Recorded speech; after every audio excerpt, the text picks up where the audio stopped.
I'm Emily Turner, and I'm 16. My mother just told me I was her biggest mistake in front of the entire family at my cousin's birthday party, then watched as they all laughed like it was the funniest joke they'd ever heard. The silence that followed felt like drowning in ice water, while everyone pretended I wasn't standing right there. I kept my face completely blank. That's a skill you learn when you grow up being everyone's favorite disappointment. But tonight, driving home on these icy roads, something's about to happen that'll change everything. Where are you watching from today?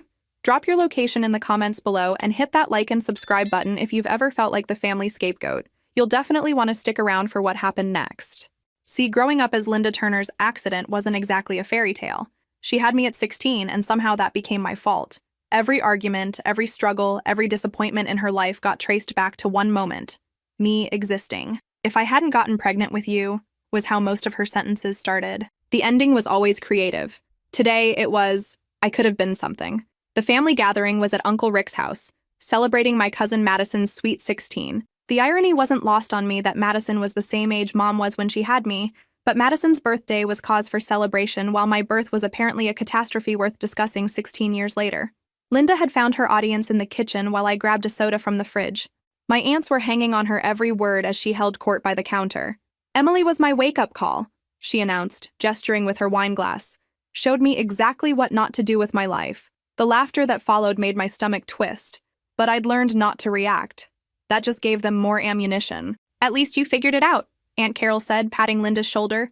Look at you now with Tyler and Sarah. Perfect kids. Perfect kids. My half-siblings, 7 and 9, who got birthday parties and family photos and all the maternal love I'd apparently used up just by being born. Emily's different, Linda continued, lowering her voice just enough to make it seem confidential while ensuring I could still hear. I don't know where she came from. Nothing like Tyler and Sarah. I grabbed my coat and headed for the door. Staying would only give Linda more material for her greatest hits album of maternal regret.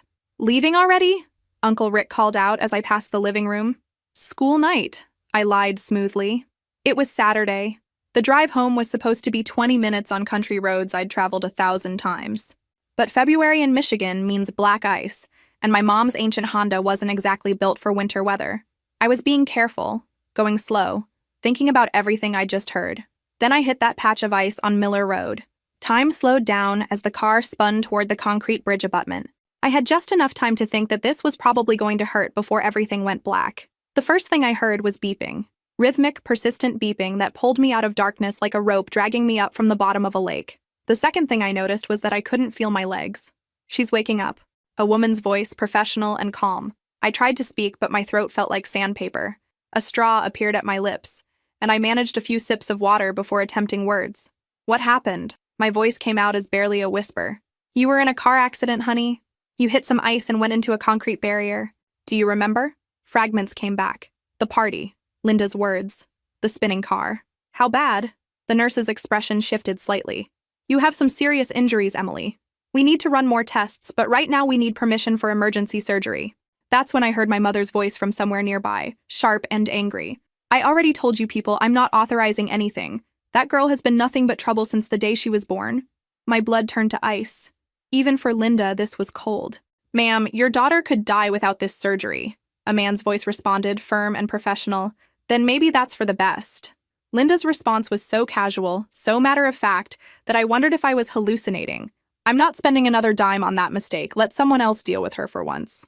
The voices moved away from my room, but I caught fragments of the conversation happening just outside my door. Legal guardian, emergency protocol, birth certificate. I must have lost consciousness again because the next time I opened my eyes, there was a different energy in the room. The nurse who'd been there before was back, but she wasn't alone. A man in a suit was checking some papers. Emily? The nurse leaned over my bed. How are you feeling? Confused, I managed. What's happening with the surgery? The man in the suit stepped forward. My name is David Chen. I'm the hospital administrator. We've been trying to locate your other legal guardian. What other guardian? I asked, though even as the words left my mouth, pieces were clicking together. According to your birth records, your mother listed a father on your hospital birth certificate. Michael Harris. We've been trying to reach him. My world tilted sideways. In 16 years, Linda had never once mentioned my father's name. I'd stopped asking years ago because it only made her angrier. She always said he was nobody worth knowing, or a deadbeat who ran the first chance he got. He's coming, the administrator continued. He should be here within the hour. He's agreed to authorize the surgery. You found my father? The words felt strange in my mouth. The nurse squeezed my hand gently. He didn't know about you, Emily. Your mother never told him she was pregnant. Of course she didn't. Because that would require Linda to share the narrative, to admit that maybe, just maybe, she had choices in how her life turned out. Where is he now? I asked. Driving here from Grand Rapids. He left the moment we called. I closed my eyes and tried to process this. For 16 years, I'd believed I was unwanted by everyone, that my very existence was a burden nobody chose to carry.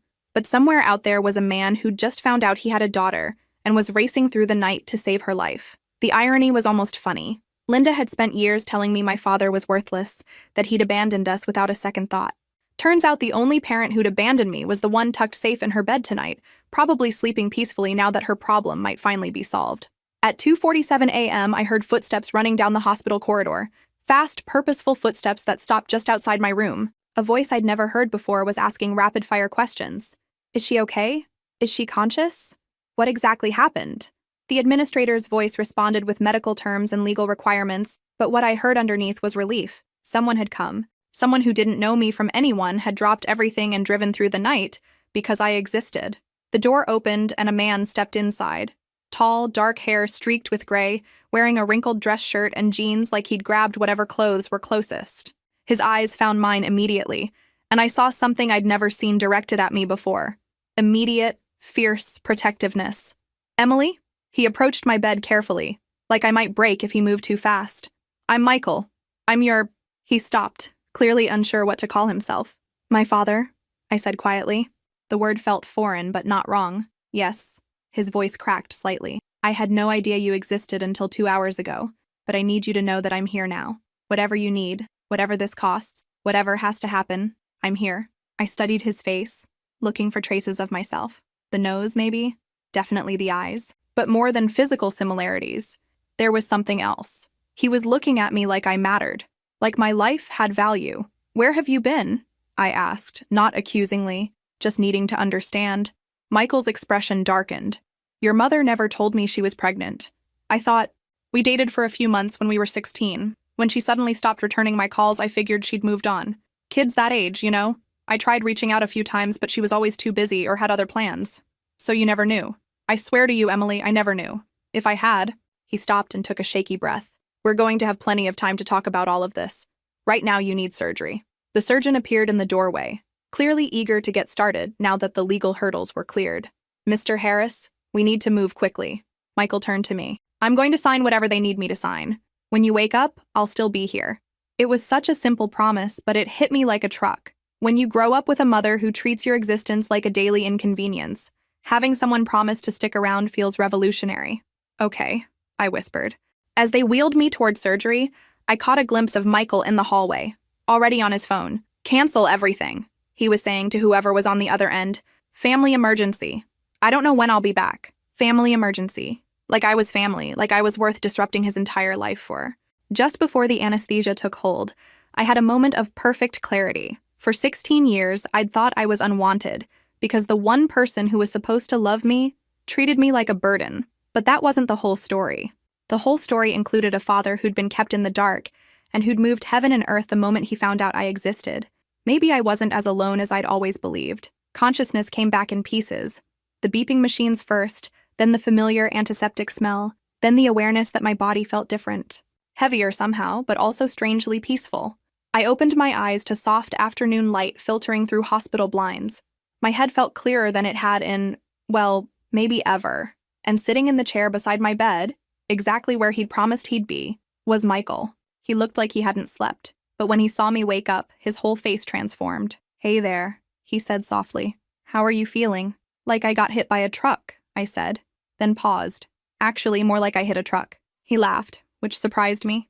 Linda never thought my jokes were funny. Well, your sense of humor survived intact, so that's a good sign. I tried to sit up and noticed something taped to the IV stand beside my bed, an official-looking document with a hospital letterhead. My eyes focused on the words at the top, Legal Guardian Authorization, Emergency Custody Transfer. And there, in black and white, New Legal Guardian, Michael Harris, Biological Father. I stared at those words for a long moment. Is this real? Michael followed my gaze and his expression grew serious. It's real. Emily, I need to tell you some things about what happened while you were in surgery. The way he said it made my stomach clench. What things? Your mother came to the hospital yesterday. His jaw tightened. She wanted to know why you weren't. She wasn't happy that the surgery had been authorized.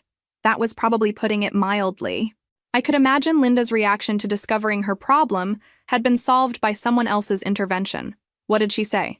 Michael looked like he was choosing his words carefully. She made it very clear that she considered her responsibility to you to be over. She signed papers transferring all legal rights to me. Just like that? I asked. Just like that. His voice was quiet.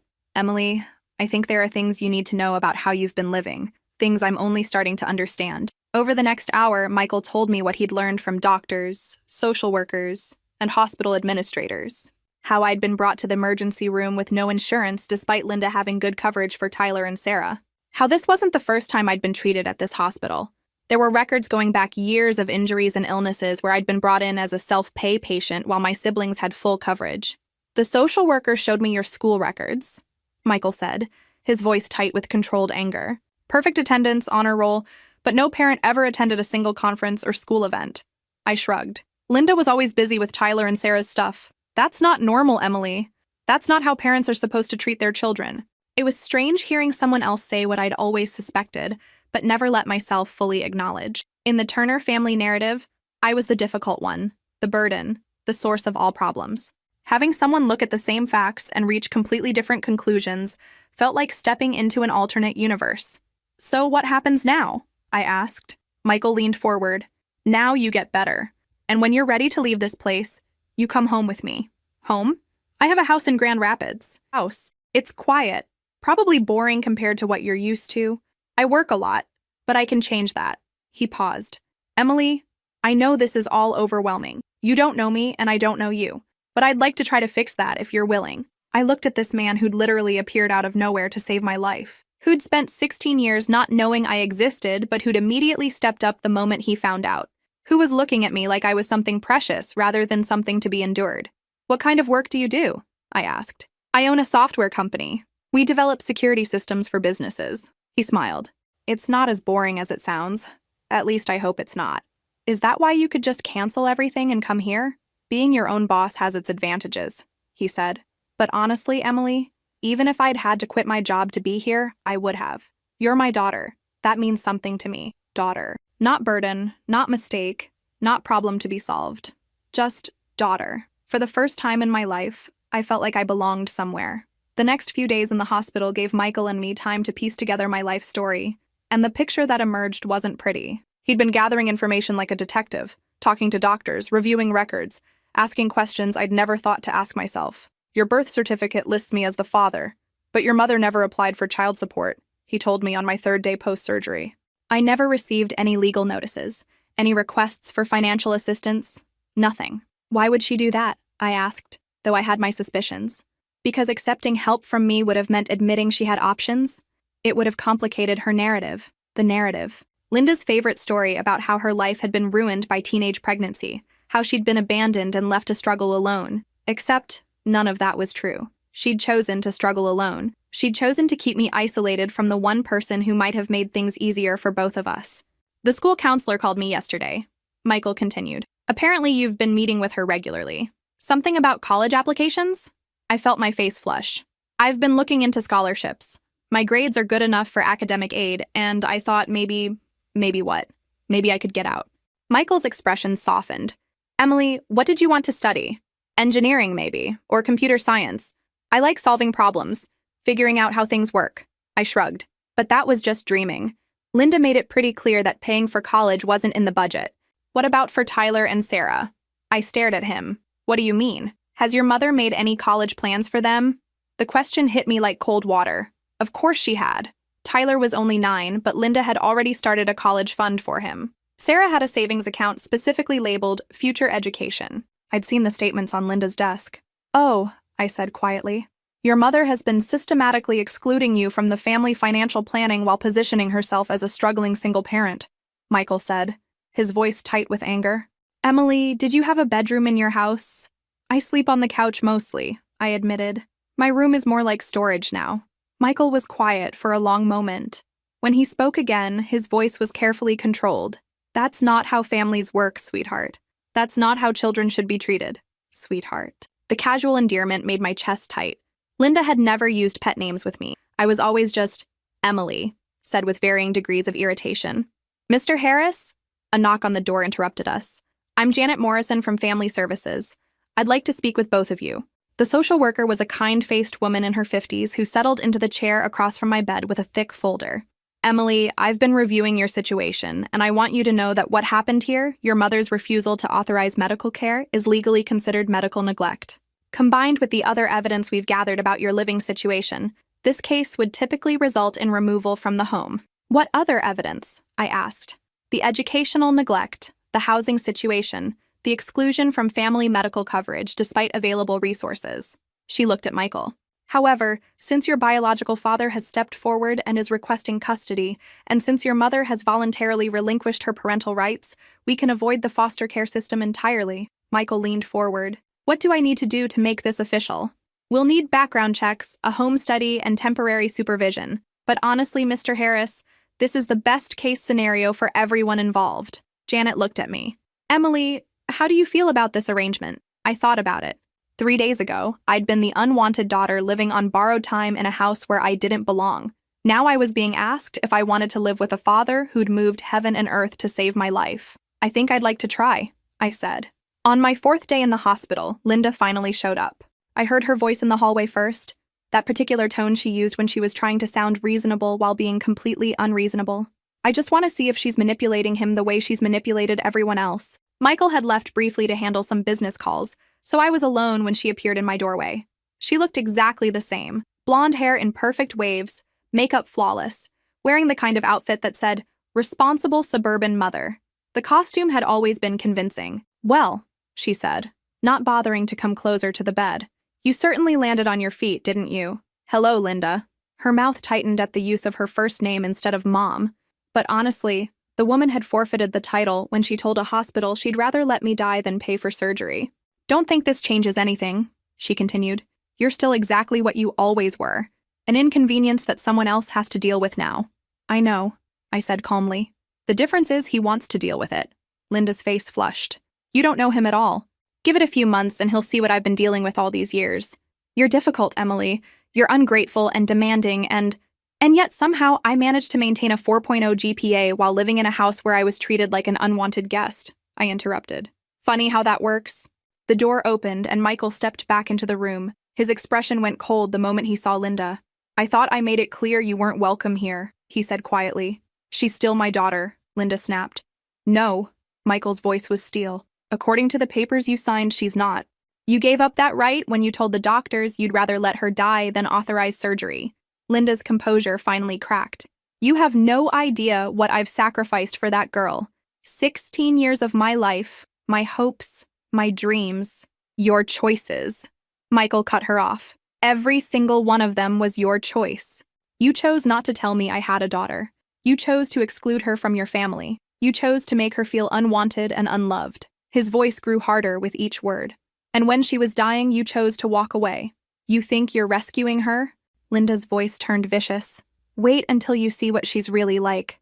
Wait until the manipulations start, until she turns on you the way she turned this whole family upside down. Michael stepped closer to Linda, and for the first time since I'd met him, he looked truly dangerous.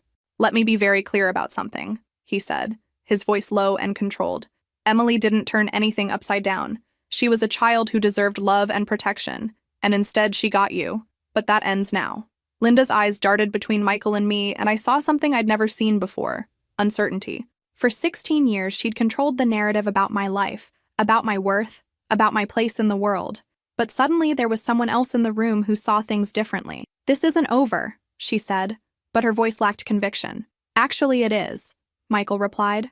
It's been over since you walked away from your own daughter when she needed you most. After Linda left, Michael sat down heavily in the chair beside my bed. I'm sorry you had to see that, he said. I'm not, I replied. I've never seen anyone stand up to her before. She's always controlled every conversation, every narrative, every relationship. I paused. It was nice to watch someone not buy into her act. Michael looked at me with something that might have been pride. You handled that really well. Most kids would have fallen apart. I've had a lot of practice, I said dryly. He laughed, which surprised both of us. You know what? I think we're going to be okay, Emily.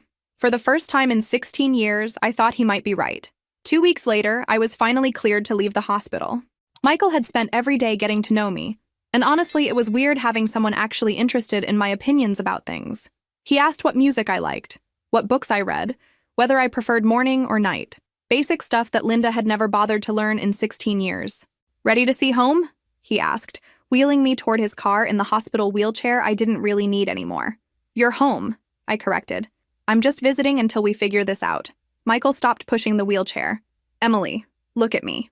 I turned around to face him. "It's not my home. It's our home.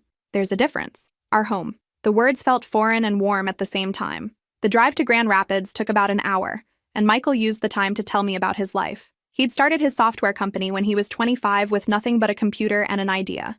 Now, at 32, he employed 40 people, and his security systems protected businesses across 3 states. "I work a lot," he admitted as we pulled into a quiet neighborhood lined with maple trees. "Probably too much, but that's going to change." His house was nothing like what I'd expected. Not a mansion, but solid and comfortable. 2 stories, dark green shutters, a front porch with actual furniture on it like people might sit there and enjoy themselves. The kind of place that looked like home in movies. "What do you think?" he asked as we stood on the front walk. "It looks—" I searched for the right word. "Peaceful," he smiled. That's what I was going for. Inside, everything was clean but not obsessively perfect. Books everywhere, a coffee cup left on the kitchen counter, a jacket thrown over a chair. It looked like a place where someone actually lived instead of performed. "Your room is upstairs," Michael said, grabbing my bag. "I hope you like it." I had to guess about what a 16-year-old girl might want. He led me up a staircase lined with framed photographs. I stopped to look at them. Michael at various ages, sometimes with other people, sometimes alone. Travel pictures, work events, candid moments, a life documented in images.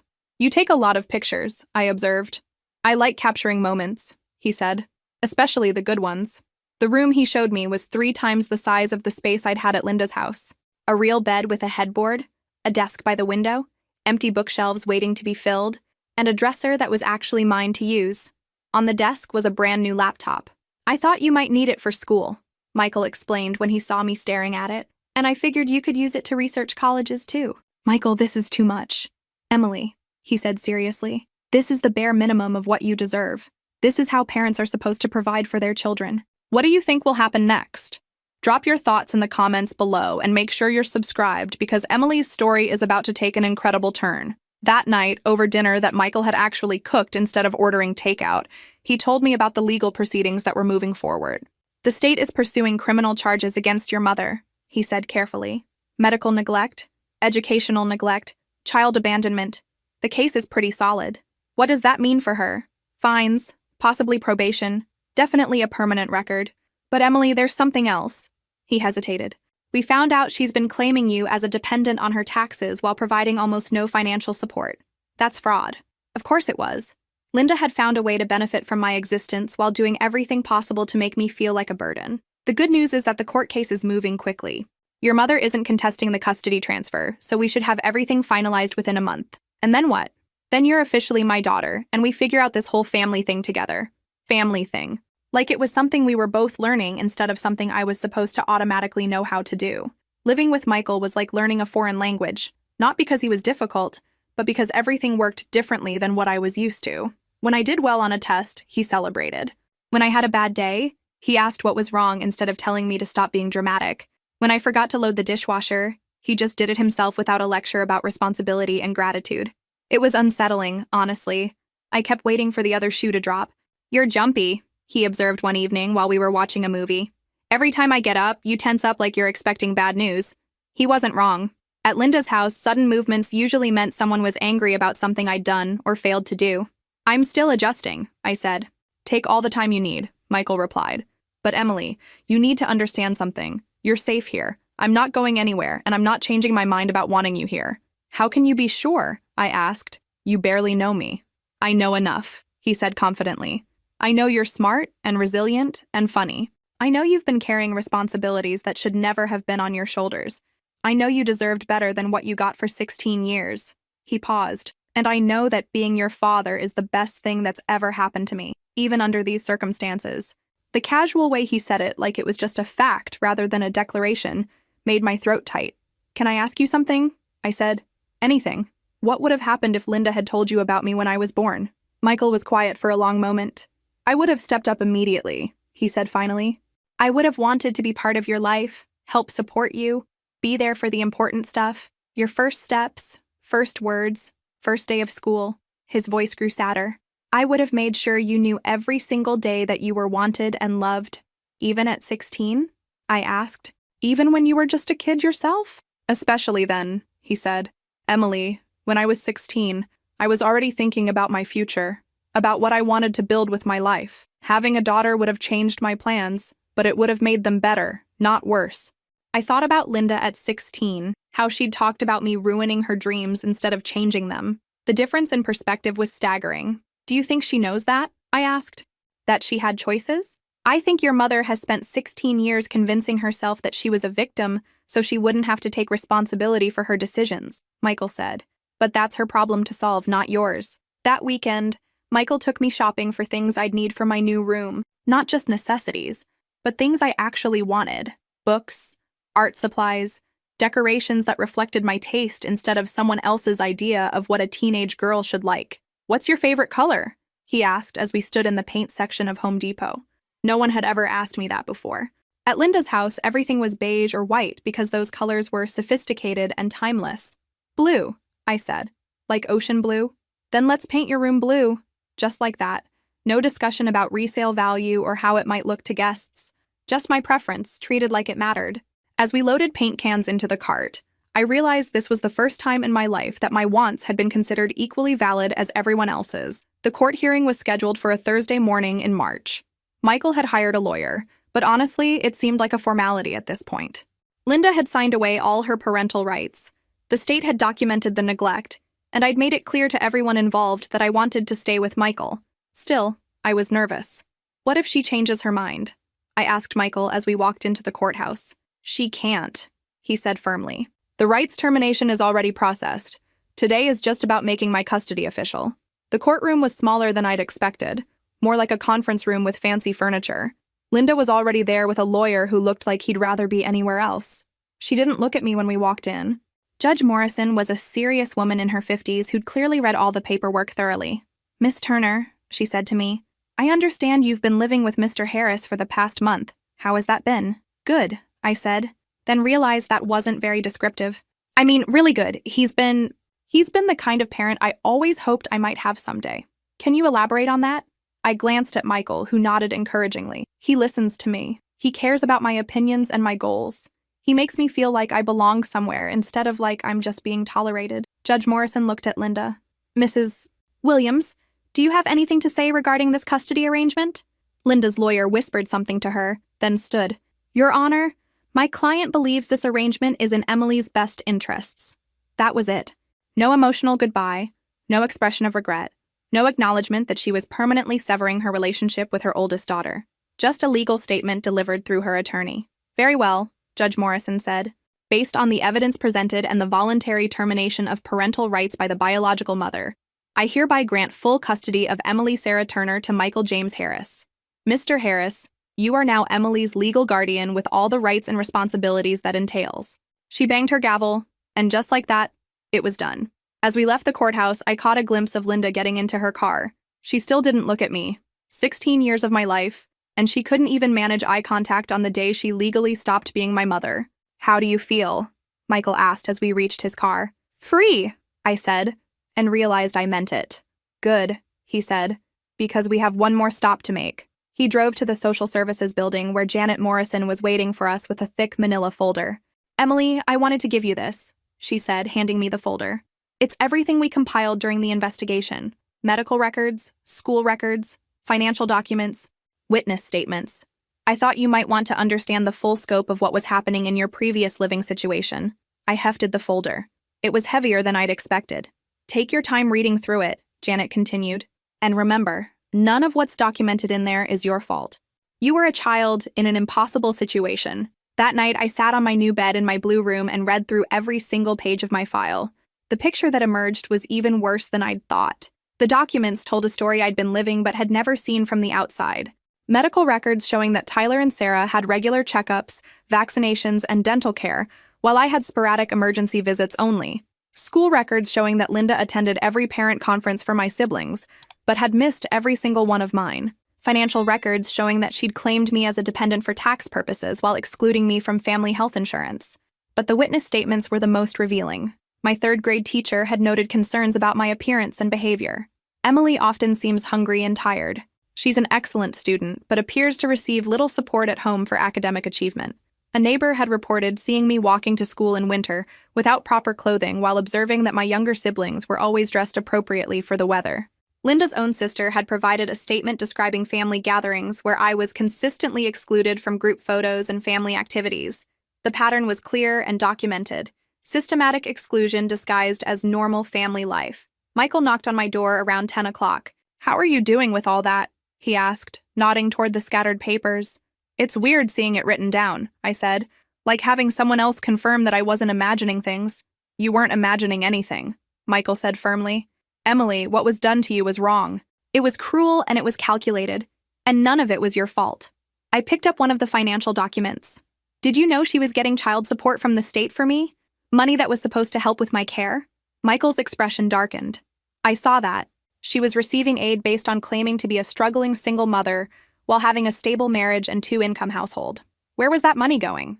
Based on the spending patterns we could track, Tyler's sports equipment, Sarah's dance classes, family vacations that you weren't included in." He sat down on the edge of my bed. "Emily, your mother systematically stole from you. Not just money, but childhood experiences, emotional support, basic care. She stole 16 years of your life." I thought about that.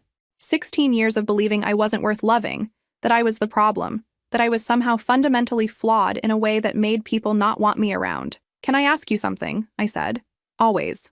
"When you found out about me, were you angry that you'd missed so much time?" Michael considered the question carefully. "I was angry at your mother for keeping you from me. I was angry at myself for not trying harder to maintain contact with her, for not pushing when she kept blowing me off. But angry about having you in my life? Never. Not for a single second. Even though I'm not a little kid anymore? Even though you missed all the cute stages?" Michael laughed. "Emily, you think I wanted a little kid? I wanted you, the smart, funny, resilient person you've become despite everything working against you. If anything, I'm grateful that I get to know you as someone who can have real conversations and make thoughtful decisions. We get to build our relationship as equals instead of me just being the guy in charge. I've never had that before," I admitted. "Had what?" "A relationship where my opinions mattered. Where someone actually wanted to know what I thought about things." "Well, get used to it," Michael said, standing up. "Because I'm going to be asking your opinion about everything from now on. College choices, what we should have for dinner, whether I should get a haircut, what movies to watch. Fair warning." As he headed for the door, I called after him. "Michael?" "Yeah?" "Thank you. For all of it. But especially for making me feel like I matter." "Emily?" he said seriously. "You don't just matter. You're the most important thing in my life now. And unlike some people, I don't plan to forget that." 6 months later, I was sitting in Michael's kitchen doing homework when the phone rang. He glanced at the caller ID and his expression shifted. "It's the district attorney's office," he said, answering. "Hello? Yes, this is Michael Harris." I tried to focus on my calculus problems, but I couldn't help listening to his side of the conversation. "I see. When?" "Yes, we'll be there, thank you." He hung up and turned to me. "That was about your mother's criminal case. She's been sentenced." My stomach clenched. "What did she get?" 2 years probation, community service, and full restitution. She has to pay back all the money she fraudulently claimed in benefits and taxes, plus court costs and fees." "That's it?" I asked. "After 16 years of neglect?" "Emily, the criminal justice system isn't really designed to address emotional abuse," Michael said gently. "But there's something else. She's also been ordered to have no contact with you unless you specifically request it. Like a restraining order?" "Essentially, yes. And she's been removed from any emergency contact lists at your school or with your medical providers. She has no legal standing in your life anymore." It was strange how final that sounded. For 16 years, Linda had been the defining force in my life, even when that force was negative. Now she was legally nothing to me. "How do you feel about that?" Michael asked. "Relieved, mostly," I said after thinking about it. "Is that weird?" "Not at all. Emily, you've spent your entire life walking on eggshells around someone who was supposed to protect and nurture you. Being free of that is worth celebrating." That evening, I was working on college application essays when my phone buzzed with a text from an unknown number, but I recognized the tone immediately. I hope you're proud of yourself. You've destroyed my family and my reputation for what? To play house with a man who barely knows you? This isn't over, Emily. You'll see what he's really like eventually, and when you do, don't come crying to me. I showed the message to Michael. She's violating the no-contact order, he said, immediately calling the number the DA had given us. Within an hour, Linda had been arrested for violating her probation. Apparently, my text wasn't her only attempt at contact. She'd also tried to approach Tyler and Sarah at school to pump them for information about me. What happens now? I asked. Now she goes to jail for 6 months, and hopefully learns that her legal troubles get worse every time she tries to contact you. I thought about Linda sitting in a cell somewhere, probably still convinced that she was the victim in this story, still believing that I was the problem rather than acknowledging her own choices. I used to think that if I was just better somehow, she might love me, I told Michael. Better grades, fewer problems, more helpful around the house. And now? Now I understand that some people aren't capable of love, not real love anyway. Linda loved the idea of being a mother when it made her look good, but she never actually loved being my mother. Michael set down his coffee cup. Emily, can I tell you something I've learned about love? Sure. Real love isn't conditional. It doesn't depend on performance or behavior or whether someone makes your life easier. Real love means wanting the best for someone even when it's inconvenient for you. He looked directly at me. What your mother felt for you wasn't love. It was resentment dressed up as sacrifice. What you feel for me? I said slowly. Is that real love? Yes, he said without hesitation. Absolutely yes. For the first time in my life, I knew what it felt like to be genuinely wanted by someone who was supposed to want me. It's been a year now since that night on Miller Road changed everything. I'm 17, a senior in high school, and I've been accepted to 3 different engineering programs with full scholarships. Michael cried when the first acceptance letter came. Actual tears of pride over something I'd accomplished. I can't believe it, he said, reading the letter for the 3rd time. My daughter is going to be an engineer. My daughter. He says it like it's the most natural thing in the world now. This morning, I was organizing my college paperwork when I found the folder Janet had given me last year. The documentation of my life with Linda. I haven't looked at it in months, but something made me pull it out today. Reading through it now with distance and perspective, what strikes me isn't the cruelty or the neglect. What strikes me is how much energy Linda put into making me feel unwanted. How much planning and effort went into systematically excluding me from family life. It would have been easier to just include me. It would have required less work to treat me the same way she treated Tyler and Sarah. But that wouldn't have served her narrative about how her life had been ruined by teenage pregnancy. She needed me to be the problem so she could be the victim. Homework? Michael asked, poking his head into my room. Ancient history, I said, closing the folder. College planning? Life planning? I corrected. He came in and sat on my bed, something that still amazed me. The easy way we existed in each other's space now. The comfort level we'd built over 12 months of learning how to be a family. Any particular life plans you want to share? He asked. I was thinking about the accident, I said. About that night when Linda told the doctor she'd rather let me die than pay for surgery. Michael's expression grew serious. That's heavy stuff, Em. What about it? I used to think that was the worst thing that ever happened to me, I said. But actually, it was the best thing. How so? Because it forced the truth into the light. For 16 years, Linda controlled every narrative about my life. She decided what my story was, how people saw me, what my future would look like. But that night, she finally showed everyone exactly who she really was.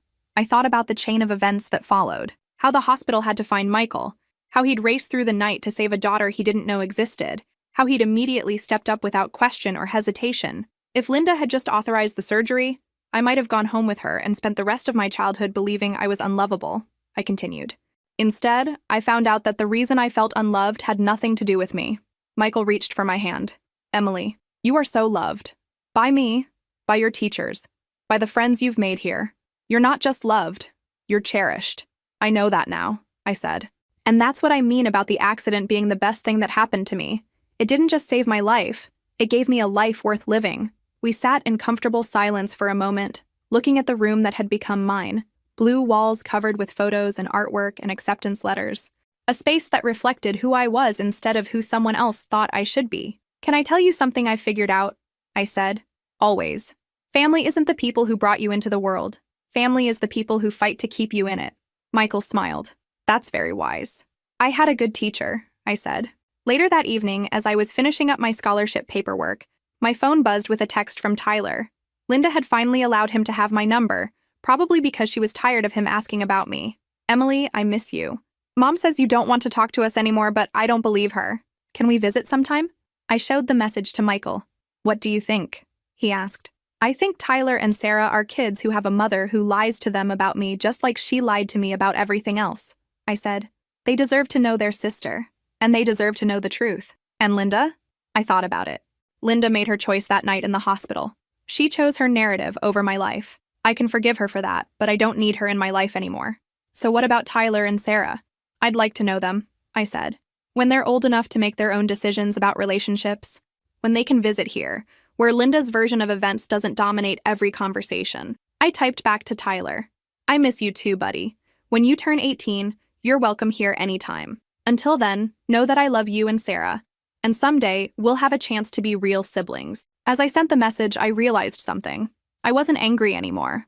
Not at Linda, not at the family who'd enabled her, not even at the 16 years I'd lost believing I wasn't worth loving. I was grateful. Grateful for Michael, who'd proven that real love exists and that I deserved it.